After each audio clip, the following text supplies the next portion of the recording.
Welcome, welcome to Haven Sleep Stories, and welcome tonight to something quietly extraordinary. You are about to travel to one of the most remarkable places ever built by human hands, a city of stone and sky set so high in the mountains of Peru that clouds drift through its doorways, a place that slept, hidden and undisturbed, for over 300 years. Tonight, we go to Machu Picchu. Before we begin, I want you to know something important. You do not need to stay awake for this. You do not need to follow every word or remember every detail.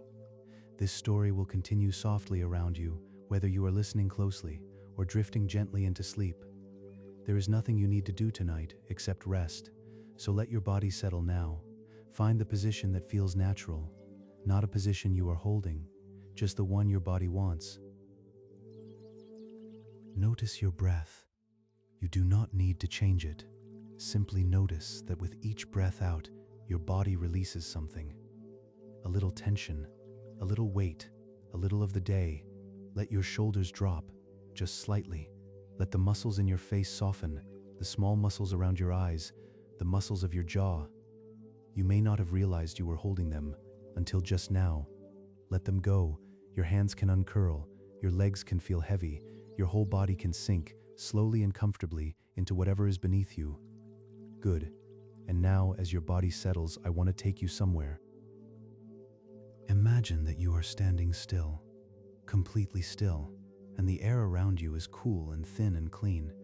It carries a faint mineral scent, like cold stone after rain. You breathe it in, and something in you recognizes it. This is old air, mountain air, the air of a high place.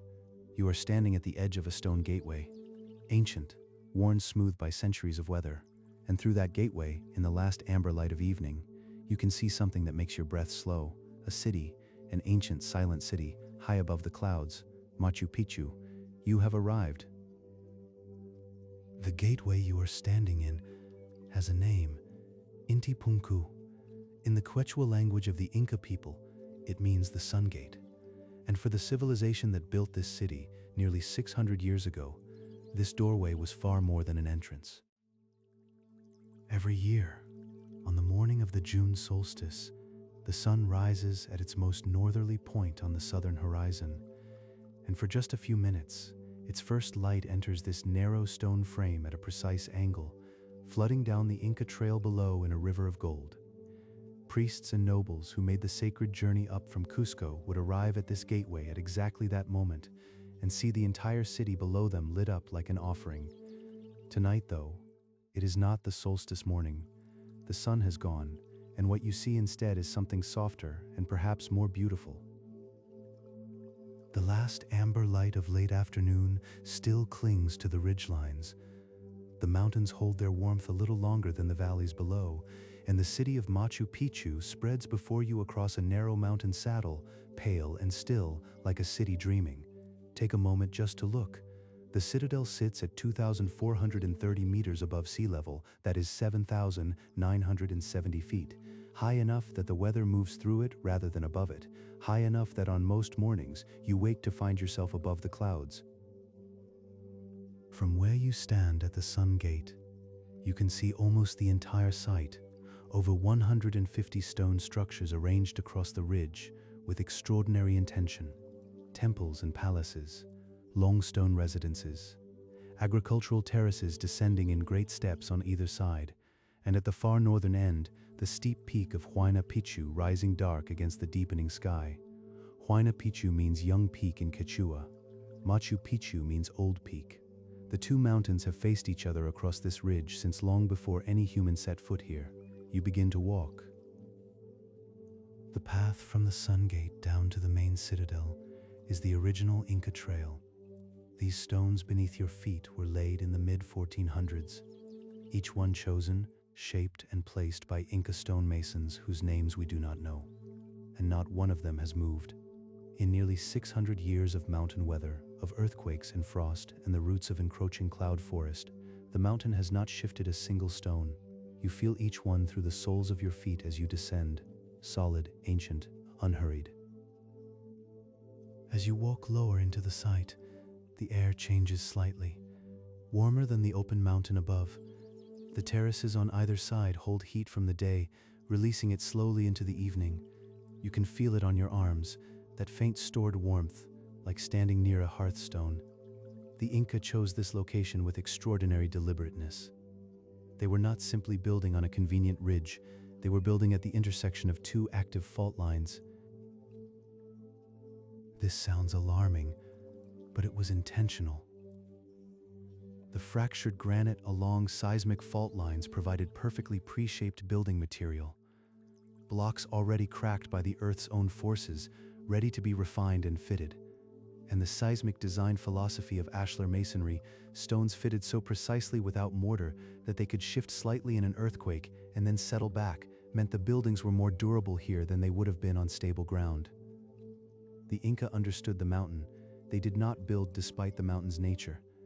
They built with it. You descend the last stone steps and pass through the outer wall into the main citadel. The last tour groups left hours ago. The sun is nearly down. The mountains are turning from amber to indigo, and you have this entire ancient city entirely to yourself. The silence here is not empty. It is full of the sound of wind moving through stone doorways, full of the distant trickle of water in channels you cannot yet see, full of the muted call of a bird somewhere in the cloud forest below the terraces. This is what Machu Picchu sounded like in the 15th century. Exactly this. You walk slowly into the site. There is no hurry. The mountain has been here for a very long time. It is in no rush, and tonight, neither are you. The man who ordered this city built deserves a moment of attention. His name was Pachacuti. In Quechua, the name means the one who transforms the earth, or sometimes the world shaker. He came to power around 1438 in circumstances that were, even by the standards of Inca succession, extraordinary. He was not supposed to be Sapa Inca.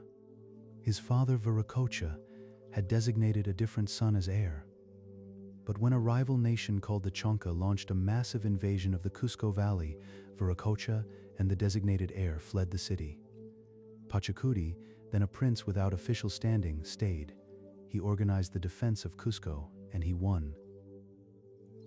The victory was so complete that Pachacuti was able to claim the throne and begin what would become the greatest expansion in Inca history. Within a few decades, he had transformed a small regional kingdom into Tawantinsuyu, the four united regions, an empire stretching thousands of kilometers in every direction. He also rebuilt Cusco entirely, transforming it into one of the most sophisticated cities in the ancient world, with stone-lined canals and plazas and temples that astonished the Spanish when they arrived nearly a century later. And somewhere in the middle of all this, he chose this mountain ridge in the cloud forest above the Urubamba Valley and decided to build a royal estate. Why here, specifically, we do not know with certainty. The mountain sits at a sacred confluence of natural features. The river below curves almost completely around the base of the ridge. The surrounding peaks were important apis, divine mountain presences. The altitude places the site precisely in the zone where Earth meets cloud, the atmospheric boundary between the human world and the world above.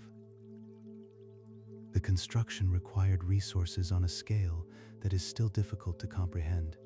Estimates suggest that building Machu Picchu required hundreds of skilled stonemasons working for decades.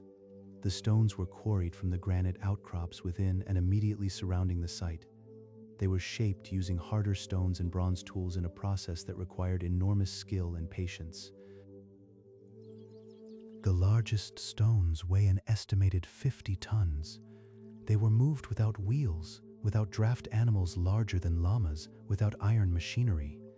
They were moved using wooden sledges, rope, ramps, and organized human effort on a scale that required coordination across thousands of workers. The Inca understood leverage. They understood inclined planes. They understood how to use the mountain's own topography to their advantage, moving stones downhill whenever possible, using natural drainage as a guide for their engineered drainage. They also understood their own limitations, which is perhaps the most remarkable thing. They did not try to impose a rigid design on an uncooperative landscape. They adapted to it. The curved wall of the Temple of the Sun follows the natural granite. The Intihuatana was shaped from the natural bedrock rather than being brought from elsewhere. The agricultural terraces follow the natural slope of the mountainside. The city grew from the mountain allowed it. That relationship between builder and landscape, between human intention and natural form, runs through every aspect of Machu Picchu. It is why the place feels, even now, even in the dark, not imposed but discovered, as if the city was always here, waiting in the stone, and the Inca simply revealed it. You walk slowly down the stone path toward the center of the site. The air is cooler now, the dew on the grass catches the faint light of the stars and glimmers very slightly. The city is completely quiet, just the wind, the water, the ancient patient stone. To your left as you enter, the hillside drops away in a series of long, broad steps. These are the agricultural terraces. The Quechua word is Andeans, and they are one of the great quiet engineering achievements of the ancient world. There are approximately 100 of them here at Machu Picchu.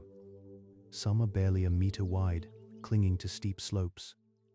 Others are broad, generous platforms 2 or 3 meters across, with deep soil and gentle drainage. All of them, after nearly 6 centuries of Andean weather, are still holding their shape. Walk down onto the nearest one. The grass is cool and slightly damp underfoot. Evening dew is already forming. You crouch down and press your palm flat against the low retaining wall at the terrace edge. The stone is smooth, not polished, not cut smooth, but worn smooth. Worn by rain and frost and the touch of many hands across many centuries. It is cool against your palm, cool and dense and solid in a way that goes beyond physical substance. The Inca technique for cutting and fitting these stones is called ashlar masonry.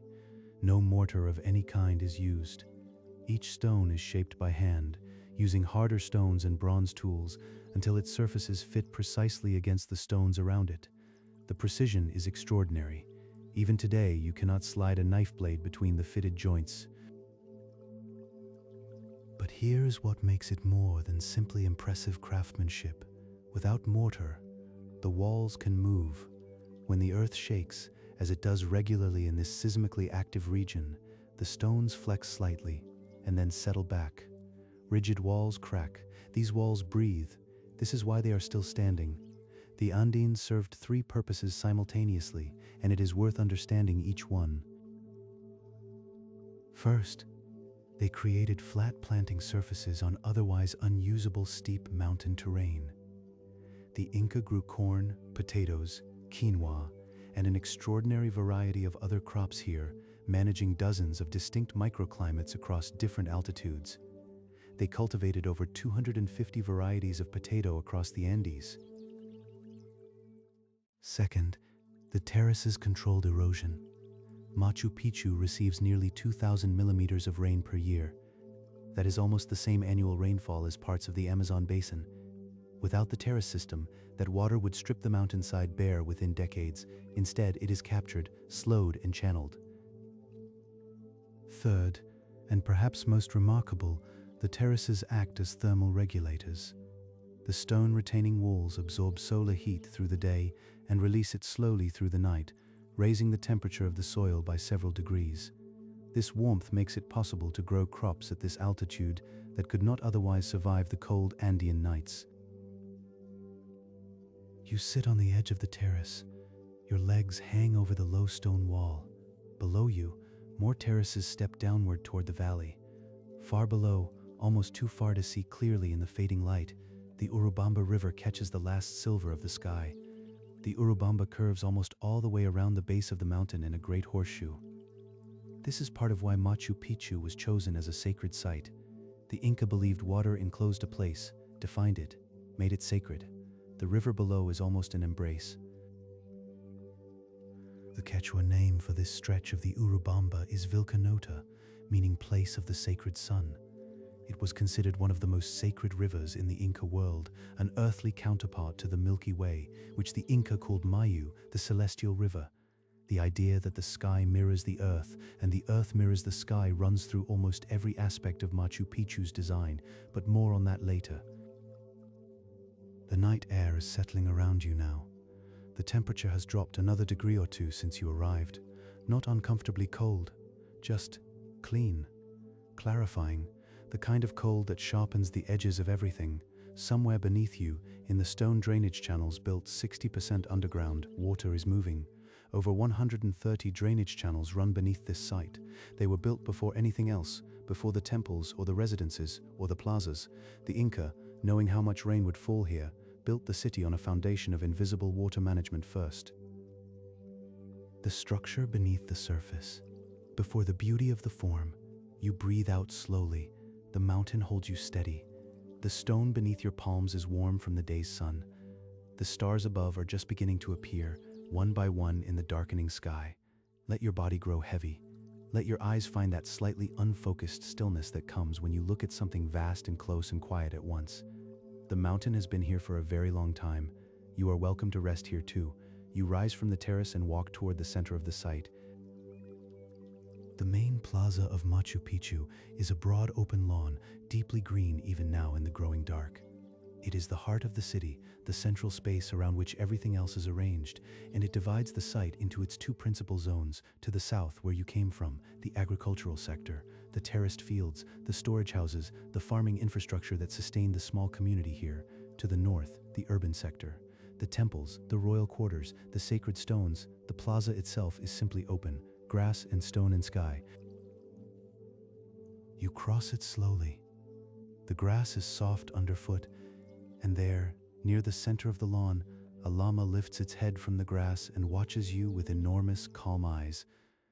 Llamas have lived at Machu Picchu for as long as the city has existed. The Inca kept them here not just as pack animals and a source of wool, but as essential participants in the agricultural cycle. Their manure was the primary fertilizer for the terrace gardens. Their bones and their wool were woven into objects both practical and sacred. The llama watches you for a moment, decides you are not interesting, and returns to the grass. Machu Picchu at its height had a permanent population of somewhere between 500 and 750 people, small by any standard. This was not a city in the way that Cusco was a city, with markets and merchants and tens of thousands of inhabitants. It was something different, a royal estate, a sacred compound, a retreat for the Sapa Inca, the supreme ruler, and for the religious and administrative elite who served him. The residents fell into several groups. There were the Eklakuna, sometimes called the chosen women. These were young women selected from across the empire for their skill in weaving, brewing chicha corn beer, and performing sacred rituals. They lived in dedicated compounds within the site and wove the extraordinarily fine cloth that was one of the highest forms of wealth in Inca society. There were the priests and ritual specialists who maintained the sacred calendar and performed the ceremonies that kept the sun rising and the crops growing, at least in the theological understanding of the time. There were skilled craftspeople, stonemasons, potters, metalworkers, the artisans whose work made Machu Picchu not just functional but beautiful. And there were the Yanaconas, retainers and servants who cooked and cleaned and carried, whose lives were devoted to the maintenance of the estate. 750 people roughly, on a mountain ridge above the clouds. And they left almost no written record. The Inca had no writing system in the way that most civilizations understand writing. No alphabet, no syllabary, no pictographs. Instead, they recorded information using quipu, knotted strings of colored cord. A quipu could consist of a single cord or hundreds of them, hanging from a primary cord like the branches of a willow tree. The color of each cord, the direction of the knot, the position of the knot along the cord, the type of knot, and the spacing between knots all encoded information. Quipu were primarily used for recording numerical data. Census figures, tribute records, agricultural yields, calendrical information. Specialists called Quipuka Mayok, keepers of the quipu, maintained and interpreted them. But in recent decades, researchers have begun to suspect that the most complex quipu may encode something beyond numbers, narrative, history, stories. If they are right, then the entire oral history of the Inca Empire, its myths and its records and its poetry, may be encoded in knotted strings sitting in museum storage rooms across the world in a language we have not yet fully learned to read. That thought settles softly around you as you reach the far side of the plaza, standing in this open space, looking north toward the temples and the mountain beyond.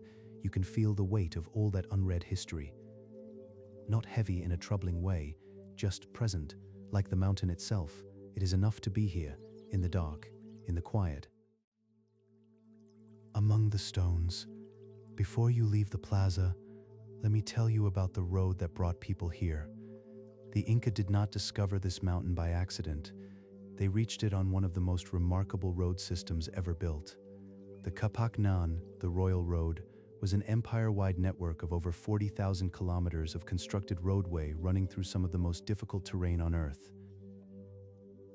Through the high-altitude Puna grasslands at 4,000 meters above sea level, down through tropical cloud forest, along the edge of the Pacific desert coast, across the western Amazon, through mountain passes where the air is so thin that ordinary movement becomes a conscious effort. The roads were paved in stone in the mountains. They were elevated above the desert floor in the coastal regions. They were lined with drainage channels and retaining walls. At regular intervals along every major road, there were tambo, way stations where travelers could rest, eat, and find shelter. The state stocked the tambos with food, clothing, weapons, and tools. Machu Picchu was a destination on this network.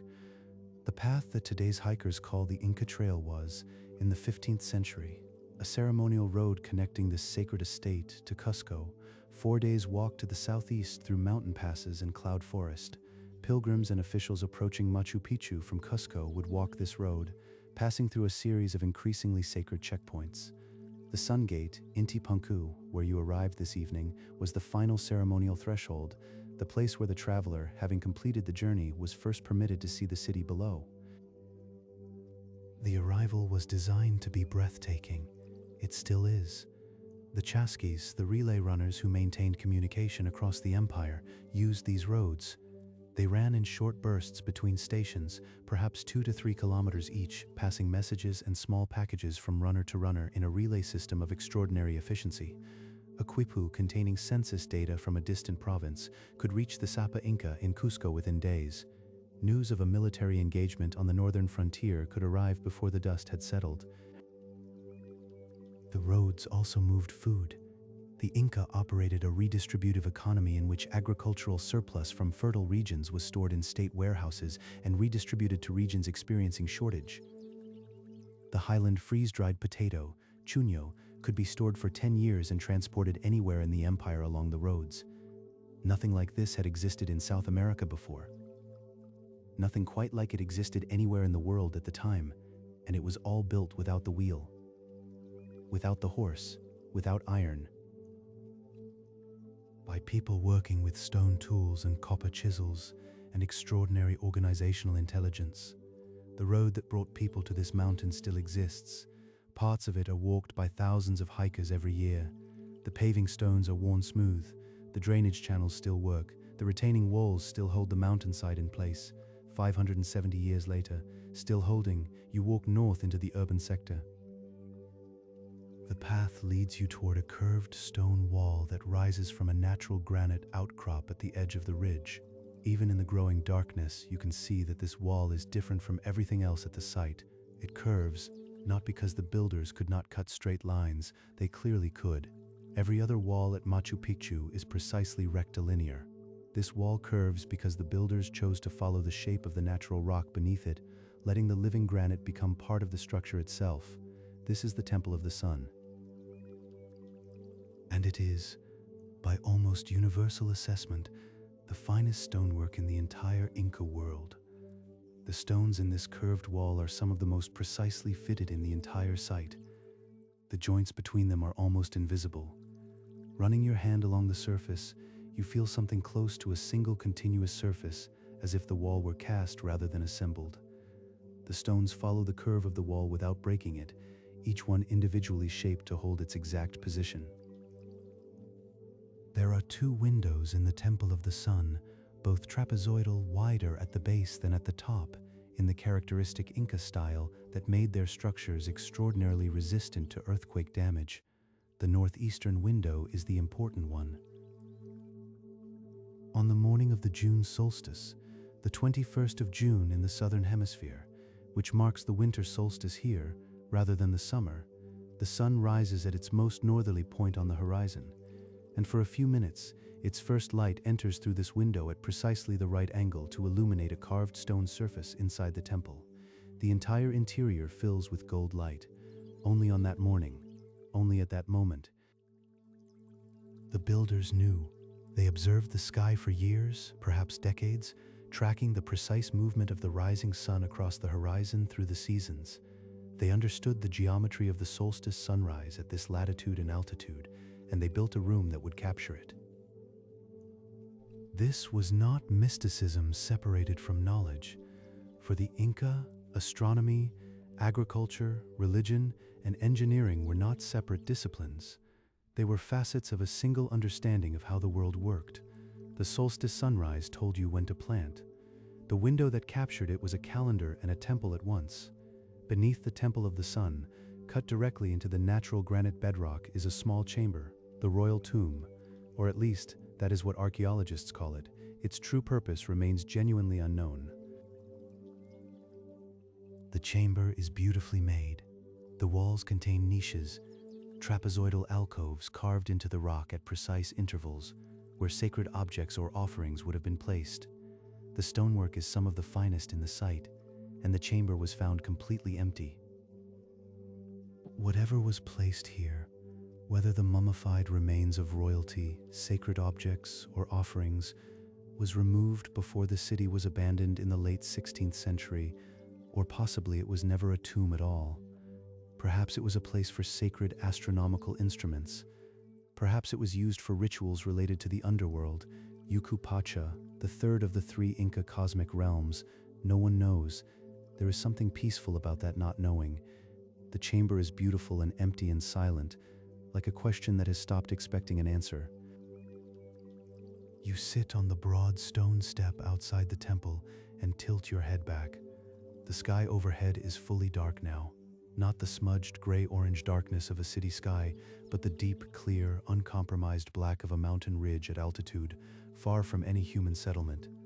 The stars are arriving in their hundreds, then their thousands. The southern hemisphere sky is not the same sky most people know. The familiar northern constellations are mostly absent or inverted or present only near the horizon.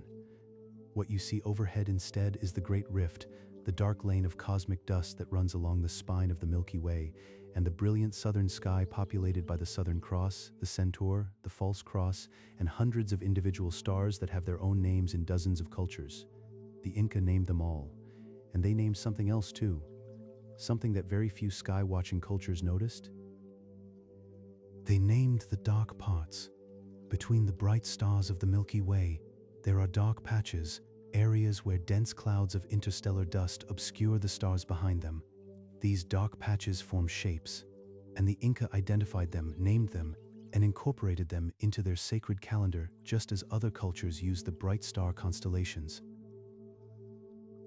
They saw the Yacana, the Llama, a dark cloud stretching across the center of the Milky Way, its eyes formed by two bright stars.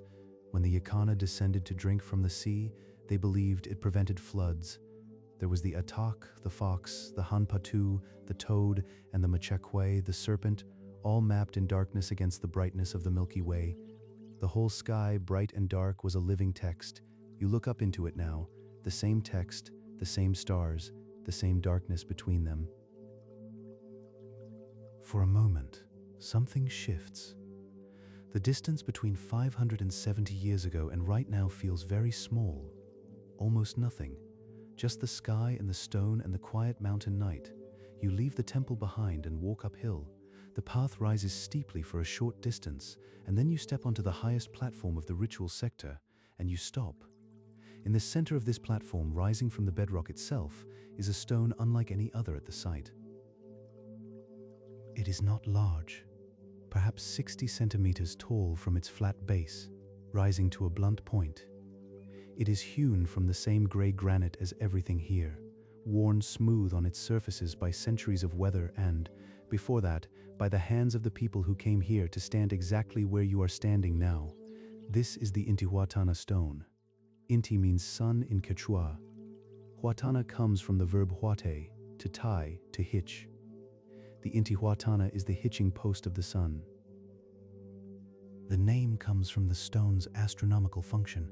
The Inca believed that the sun, Inti, could be symbolically anchored to the earth at critical moments in the solar calendar, particularly during the June solstice, when the sun appeared to pause before beginning its slow return northward along the horizon. If the sun was not properly anchored, it might continue retreating and the days would grow shorter indefinitely. The Intihuatana stone served as the locus of this anchoring ceremony. Priests performed rituals here at the solstice, and the stone's precise astronomical alignment reinforced the symbolic act with geometric fact. Its four corners point precisely to the four cardinal directions: north, south, east, west, each face of the stone oriented within fractions of a degree of true astronomical alignment.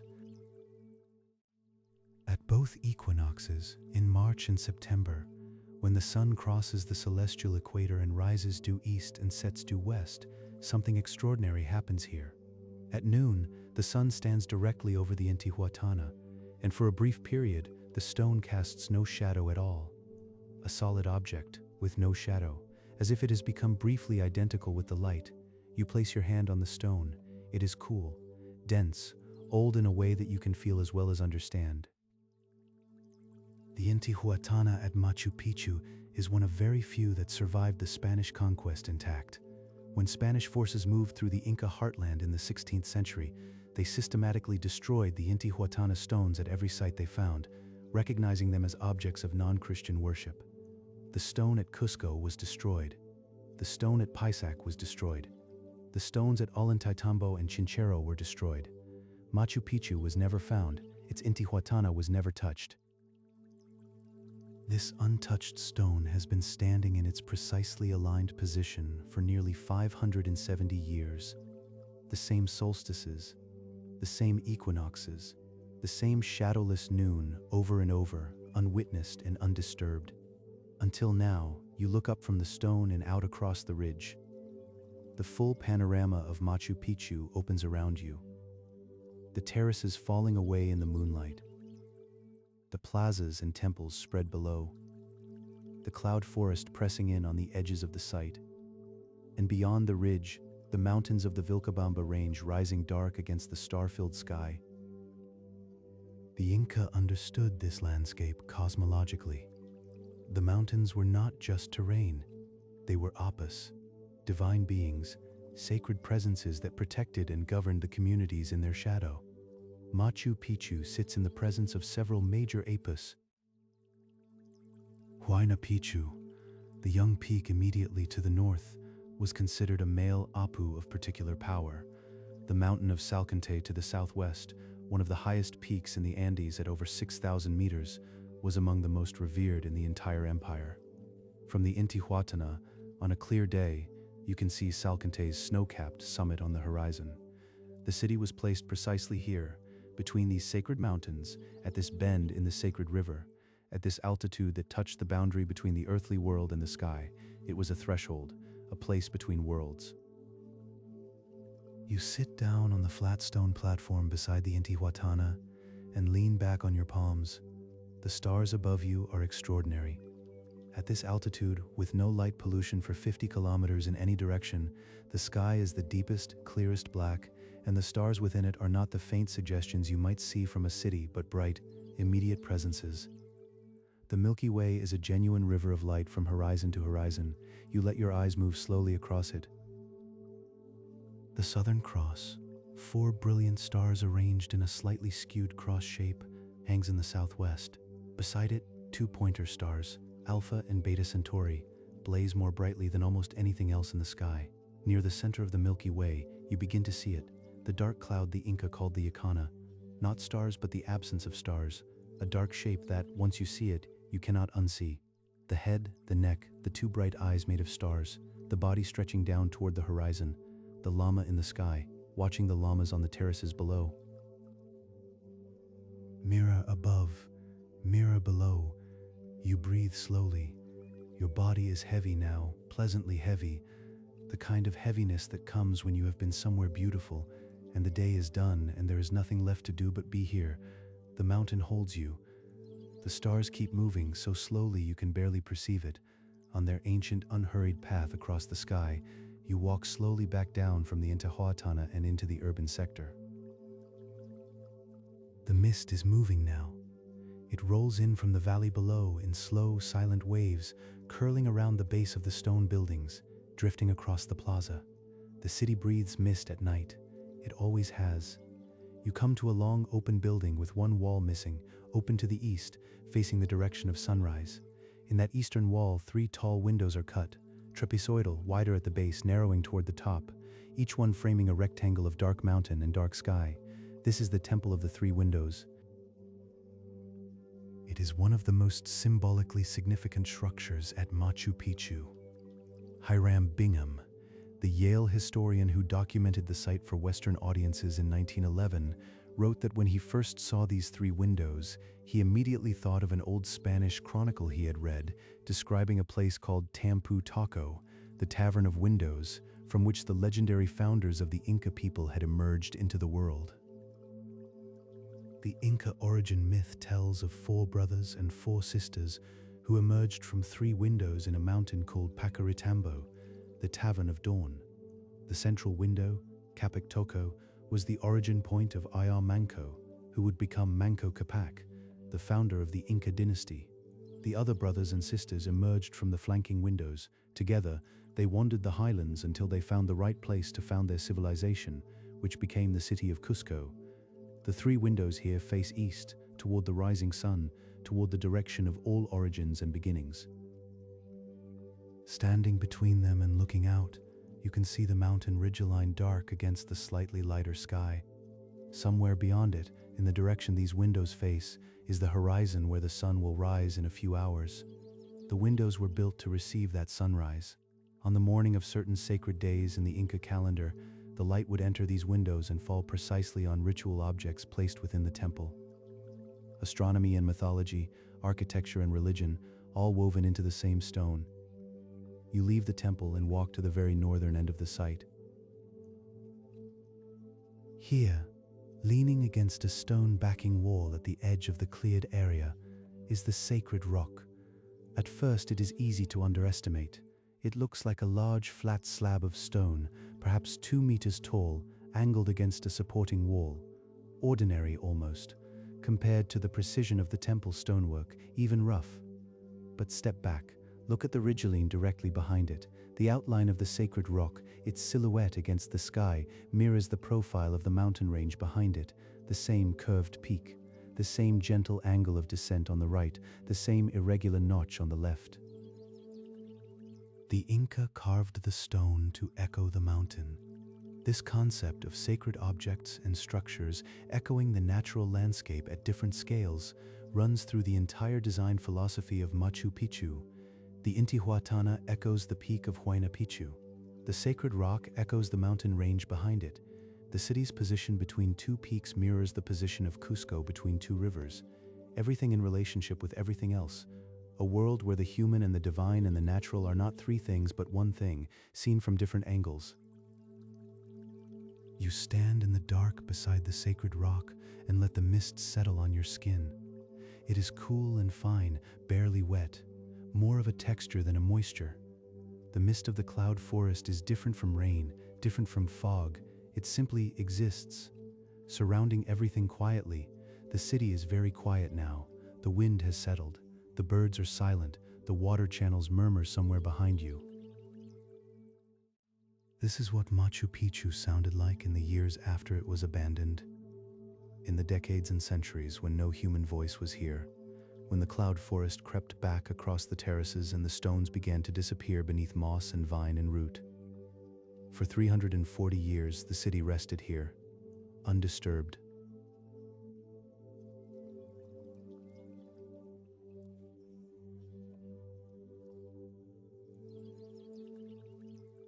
Around 1527, the Sapa Inca Huayna Capac died suddenly, far from Cusco, of an epidemic disease that had swept through the empire from the north. The disease was smallpox. It had arrived from Spanish contact in the Caribbean, moving along trade routes ahead of any European explorer, invisible and devastating. Huayna Capac had not named a clear successor. His death triggered a civil war between two of his sons, Huascar in Cusco and Atahualpa in Quito. The war lasted 5 years and consumed vast resources and lives. By the time Atahualpa emerged victorious in 1532, the empire was weakened. In November of that year, Spanish conquistador Francisco Pizarro met Atahualpa at the city of Cajamarca with a force of 168 men. In a single afternoon of violence, Pizarro captured the Sapa Inca, ransomed him for a room full of gold and silver, and then executed him anyway. The Inca world collapsed, not immediately and not without resistance, but collapse it did. The Spanish took Cusco in 1533. Resistance continued for decades in the jungle regions to the northwest, but the administrative and spiritual heart of the empire was gone. Machu Picchu, in its high mountain isolation, was never directly touched by the conquest.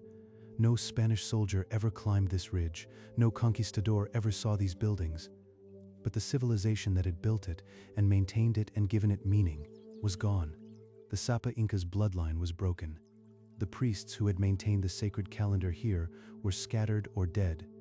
The Aklakuna, the chosen women, the administrators, and stonemasons and farmers had no institution left to serve, no supply lines, no purpose. The people of Machu Picchu walked away. Down the Inca Trail, toward the valley, one by one or in groups over a period of years, the last of them probably left around 1572 as the Spanish consolidated control of the entire Inca heartland. They did not destroy what they left behind. They did not tear down the buildings or scatter the stones. They simply stopped maintaining. The cloud forest moved in from the edges. Slowly, year by year, it reclaimed the terraces. Vines grew over the retaining walls. Tree roots pushed under the paving stones. Moss spread across the temple walls. By 1600, the entire site was invisible from the valley below. The mountain had taken it back, and then it rested. For 340 years, no one came. No one disturbed it. The stones sat in their precisely fitted positions. The drainage channels continued to work. The fountains ran dry for lack of the maintenance that cleared the spring above, but the channels were still there, intact, waiting. The mountain held everything exactly as it had been left. That is the kind of rest that only a mountain can achieve. Complete, patient, undisturbed. And in all those 340 years of silence, the mountain did not once worry about what had been or what would come. It simply held, as mountains do. As you can too tonight, simply held, simply still. The city is not lost anymore. It was never lost to the people who lived in its shadow. It is simply here, as it has always been here, unchanged in its essential nature, waiting with the patience of stone for whoever needs to rest within it. Tonight, it is resting with you. You walk back into the heart of the site following the sound of water. The Inca water system at Machu Picchu is a masterwork of gravity engineering. A natural spring above the site, on the terraced hillside to the northwest, provides the source. From that spring, water is channeled underground in a stone-lined conduit that runs beneath the agricultural terraces and emerges at the top of the urban sector. From there, it flows by gravity alone through 16 stone fountains, arranged in a descending line from north to south through the central part of the site. No pump, no reservoir, no mechanical assistance of any kind, just the mountain's own pressure, moving water precisely where it is needed. The fountains are not elaborate, they are functional, each one a simple carved stone spout releasing water into a stone basin below. But they vary slightly. The basins are different depths, the spouts are at different angles. The sound of the water falling is different at each one. You stand beside the first fountain and listen, a quiet, steady sound. The water falls from the carved spout into the basin below with a hollow, rhythmic sound that is somewhere between a trickle and a pour. It has been making this sound continuously for as long as water has been flowing through the channel. It made this sound when the city was occupied and alive. It made it through the long centuries of the city's silence. It is making it now. You follow the fountain south through the site, moving slowly, stopping at each one. The second has a slightly deeper basin. The sound is lower, fuller. The third flows against a stone wall that amplifies it slightly, giving it a faint echo. The fourth is set in a narrow channel where the sound of the water is nearly continuous, barely pausing between pores. You move through them slowly. 5, 6, 7. Your steps have slowed considerably. You notice this without judgment. The mountain air and the darkness and the sound of the water are doing their work. Your body is growing heavier. Your breath is slower and deeper. 8, 9, 10. The mist is thicker here, in this lower part of the site. It moves around you in slow currents, cool against your face. 11, 12, 13. The sound of the water is very close now, very present. It fills the space around the stone buildings in a way that is not quite silence, but is nothing like noise. It is the background murmur of a place that has been alive for a very long time and intends to continue. 14, 15. Your eyes are heavy. Your shoulders are very low. The weight of your arms, the weight of your legs feels like a natural settling, like stone finding its resting position after a long period of movement. 16. The last fountain, you stand beside it for a long time. The water keeps falling, the same water that has fallen through this carved stone spout since the 15th century. The same sound, the same unhurried, continuous, unconcerned flow. There is something deeply restful about continuity, about things that do not stop, about processes older than yourself that will continue long after you. The water does not need you to watch it. It was flowing before you arrived and will flow after you have gone. Your attention is a gift you are giving it, not a requirement for its existence. You sit down against the stone wall beside the last fountain. The ground is cool beneath you. The stone wall is solid at your back. The sound of the water is all around you. Let your eyes close, or let them stay open if they want to. Either is fine. Let me tell you about the morning of July 24th, 1911. A Yale University historian named Hiram Bingham III was traveling through the Urubamba Valley below this mountain, searching for the legendary lost capital of the last Inca resistance, a place called Vilcabamba. He had been following leads and rumors for weeks. Most had come to nothing. On that morning, a local farmer named Melchor Artiega approached Bingham at his camp and told him, in Spanish, that there were ruins on the mountain above. Very good ruins, worth seeing. Bingham paid Artiega 50 cents, the standard daily wage for a guide, and followed him up the steep jungle-covered slope. The climb took most of the morning. Artiega moved through the undergrowth with the ease of a man who had made this climb many times. Near the top, they emerged from the cloud forest onto a broad terrace, and another terrace, and another. Bingham later wrote that he could barely take it all in. He described the sensation of moving through the thick vegetation and suddenly finding himself in a forest of cut stone, fine stone, ancient stone, extending in every direction. A small family was living here, farming the terraces, using some of the stone buildings as shelter. Their children led Bingham through the site. Bingham had not discovered Machu Picchu in any meaningful sense. He had not been the first outsider here. German engineer J.M. von Hassel had mapped parts of the area years earlier. An 1874 map by a German cartographer showed the mountain's name. And most importantly, local Quechua-speaking families had been farming these terraces for generations. What Bingham did was document and publicize the site to an international audience. He returned in 1912 with a Yale expedition. They excavated, photographed, measured. They brought Machu Picchu to the attention of the world outside. The world was astonished, and the world remains astonished more than a century later. In 1983, UNESCO designated Machu Picchu a World Heritage Site. In 2007, it was named one of the new 7 wonders of the world. Over 1 million people visit every year now, arriving on trains that wind up the valley from Cusco, on buses that switch back up the steep road from the town of Aguas Calientes below. But tonight there are no trains and no buses and no switchback road. Tonight there are only the stones and the stars and the water and the mist and you.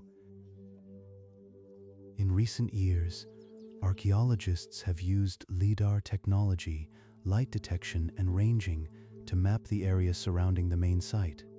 LIDAR pulses laser light through forest canopy and measures the reflections from the ground below, revealing terrain and structures invisible to aerial photography or satellite imagery. What they found exceeded expectations. Surrounding the main citadel, hidden beneath centuries of cloud forest growth, are hundreds of additional structures. More terraces, more buildings, more pathways and platforms and sacred enclosures. The Machu Picchu, visible to visitors today, remarkable as it is only a fraction of the full extent of the site. The mountain is still keeping its secrets. After 500 years of silence, it is not in any hurry to give them all away. Let your eyes close now if they want to. The stone at your back is solid. The water is still flowing beside you. The stars are still moving overhead, as slowly and steadily as they have always moved, indifferent and beautiful and permanent. You are here, right here, among these ancient stones, in this ancient silence, under this ancient sky. That is enough. The mist wraps the city now, completely and softly, the way it wraps this mountain every night for as long as the mountain has been here. The city has rested under this mist before, many hundreds of times. For 500 years, the mist came each evening and settled over the stones and the grass and the quiet plazas, and nothing disturbed it. Let it settle over you now in the same way. Your body is very heavy, your breathing is slow and even. The weight of your legs and your arms and your back is the natural, comfortable weight of a body that has stopped needing to hold itself up. The stone and the earth beneath you are doing the holding now. You can give that weight over entirely. The water in the fountain beside you keeps falling, steady, quiet, continuous. It does not need anything from you. It has been falling since the 15th century, and it will still be falling long after this night is over. Just listen to it. Let the sound fill the space around your thoughts. The city of Machu Picchu slept for 340 years undiscovered, not abandoned in the way of ruins that are simply left behind, hidden, protected by the cloud forest that grew in from every side, protected by the altitude and the remoteness and the long memory of the mountain itself. The city rested so deeply, so completely, that the wider world forgot it existed. That is a profound kind of rest. Deep enough to be invisible, deep enough to be forgotten by time. Tonight you can rest that deeply too. There is nothing here that requires your attention. There is no urgent thing waiting at the edge of this sleep. The mountain has been holding this place for a very long time without your help, and it will continue to do so. Let it hold you too. Your breath is very slow now. Each breath in brings a little cool mountain air, thin and clean, carrying the faint smell of stone and moss and eucalyptus and the deep organic smell of Andean soil. Each breath out carries a little more of the day, a little more tension, a little more of whatever you carried with you up the mountain. The mountain does not need any of it. Leave it here. The stone walls are still. They have been still for 600 years. They know how to be still. They are experts at stillness. They do not shift or wonder or work themselves into discomfort. They simply are, in the exact position they were placed in the 15th century, in the exact relationship with each other and with the mountain that was intended, perfect stillness, for 6 centuries. You can be still like that now. Your body already knows how. It has been still for all the hours you have slept in your life. All those nights, all those hours, your body knows this state. It is not strange or difficult. It is the most natural thing in the world. Just allow it now. The stars are moving overhead, so slowly you cannot really perceive it, but they are moving. The same slow, steady, ancient arc they have traced across this sky every night since before the Inca came here. Since before any human set foot on this mountain, the Southern Cross has moved a few degrees since you arrived. The Milky Way has shifted slightly in its position. Time is passing, and it does not matter at all. Time passes differently on a mountain at night. It is less like a river and more like a slow tide. Moving, always moving, but so gradually that you cannot quite feel the change until you look up and realize something has shifted. Let time do whatever it does. You do not need to track it tonight. The Intihuatana stone stands on its platform above you, its four corners pointing precisely to the four directions, solid, shadowless at noon, anchoring the sun. You are anchored too, by the stone beneath you, by the mountain beneath the stone, by the earth beneath the mountain. You are part of the same system of weight and rock and gravity that has been holding this ridge in place for millions of years. Nothing can dislodge you tonight. You are as settled as the stones, as permanent as the mountain, as quiet as the centuries of accumulated silence in this place. The Eklakuna who wove their cloth here were quiet in this same way at the end of the day. The priests who watched the solstice from the temple lay down in this same darkness. The stonemasons who shaped the ashlar walls with patient hands rested under this same sky. Their sleep was as deep as yours can be. The darkness was the same darkness. The stars were the same stars, and the mountain held them the same way it holds you now. Rest here, among the stones, in the quiet, under the stars, above the clouds, above the valley and the river and the road, above the ordinary world, here where only the mountain and the sky remain. Sleep as the city has slept, deeply, completely, without hurry, without disturbance. The water is still falling beside you. 16 fountains, moving the same mountain spring water through the same stone channels that the Inca built 6 centuries ago. That sound will be here when you wake. It will be here long after. It does not need you awake to keep flowing. Let it flow. Let your thoughts thin out the way the mist thins in the early morning, becoming less and less substantial, dissolving at the edges until there is more sky than mist and more silence than thought. The mountain breathes, very slowly, one long breath in measured in decades, one long breath out measured in centuries. You are part of that breathing now, slower than you have been all day, slower than you have been all week, the right pace for a place this ancient, the right pace for a night this quiet. Good. Rest now. The Inca believed in 3 realms, and at this moment, in this darkness, on this mountain, you can almost feel all 3. Hanan Pacha, the upper world.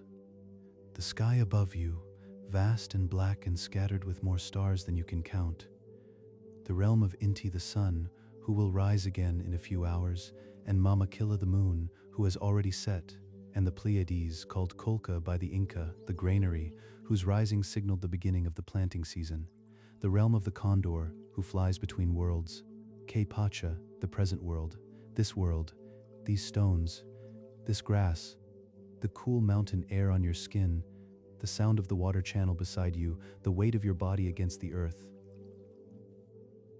You are in Ke Pacha right now, completely, fully present in this moment, on this mountain, under the sky. There is nowhere else to be. There is no other moment, and Yuku Pacha, the inner earth, the world below, the realm of what is becoming. Seeds sleeping in the dark soil of the terraces above you, the roots of the cloud forest pressing slow fingers between the stones, water moving through underground channels carved 6 centuries ago, invisible and continuous. The 3 worlds are not separate tonight.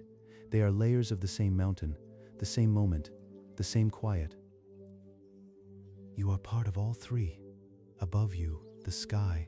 Beneath you, the earth. Around you, the present. This is enough. This is everything. Let your mind become as quiet as the terraces. Let your thoughts thin and scatter like mist. The Inca word for silence is chuye, to clarify, to purify. Silence here was not the absence of sound, but the presence of clarity. The quieting of the ordinary mind to make room for something deeper. Your mind is quieting